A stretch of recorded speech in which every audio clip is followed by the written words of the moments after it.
So to start your granny square, you're going to make a little circle. So to do the little circle, you're going to make a slip knot on your hook and then chain 4. So 1, 2, 3, 4. So I've got my little chain of 4. You're then going to make a slip stitch in the first chain that you made.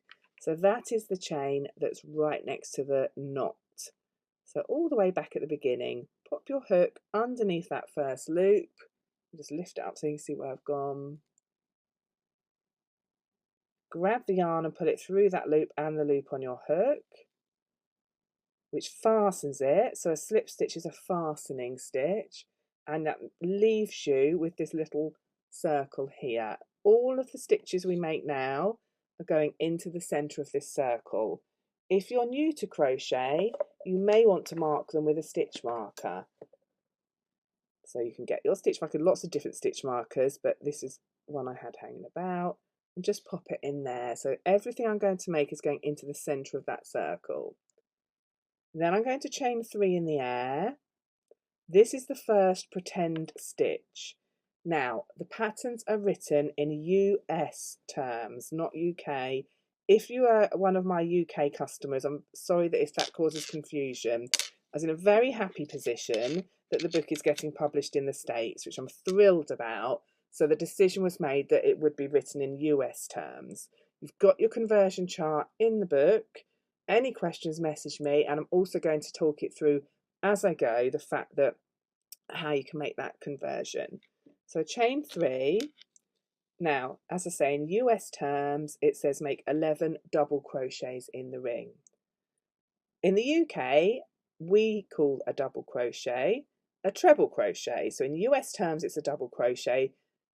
In the UK, it's a treble. And so for a US double, a UK treble, you put yarn over your hook first. Put your hook into the centre of that circle. I've got my stitch marker there to show me, like that.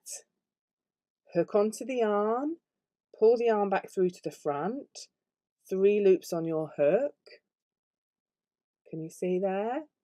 And then with your hook, grab the yarn and put it through the first 2, so under 1, 2, which leaves 2 loops on the hook, and put it through the last 2. So that is the first double crochet in US terms made. Let's just move that up a bit. So we've got the chain 3, which is a pretend one, and then the first double crochet in US terms. Now it says to make 11 of these double crochets. So I've done 1. I'm now going to move on to make 10 more, which will give 12 in total. So a little tip is as you work into this circle that I've got marked with my stitch marker, if you work under the chain and also around this tail, you'll be able to pull it really tight at the end.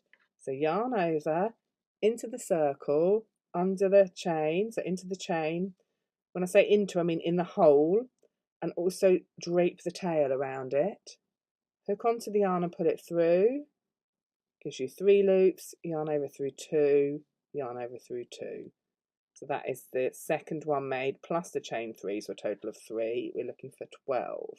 Yarn over, back in, pull the yarn back through, yarn over through 2, yarn over through 2. I'm going to keep going. You can see they're all sitting in that same hole.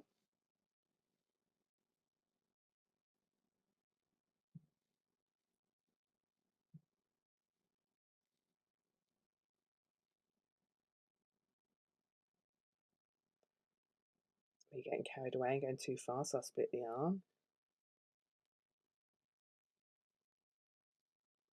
You might lose count, that's fine, so we can pop it down. I have lost count. You've got the chain 3, which counts as 1.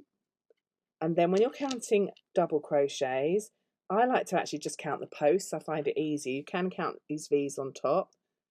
So you've got chain 3, and that's your first double crochet with its tall post. 1. So I'm going to call it 2 because chain 3 is 1. 1, 2, 3, 4, 5, 6, 7, 8, 9, 10, 11. One more. 12. Stitch marker, you come out the way, you've done your job, you showed me the middle. Now here's the bit where, there's my 12. I've got my tail, pull it tight, tightens up because I've worked over the tail as well. You can weave that in as well at the end to make no hole.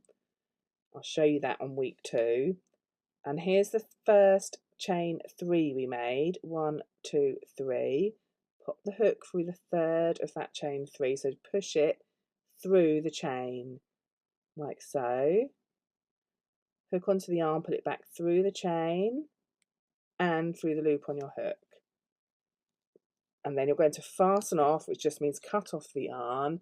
I've pulled my loop up to that height, got the hook, and I'm going to cut it there. Pull the end that's attached to the ball,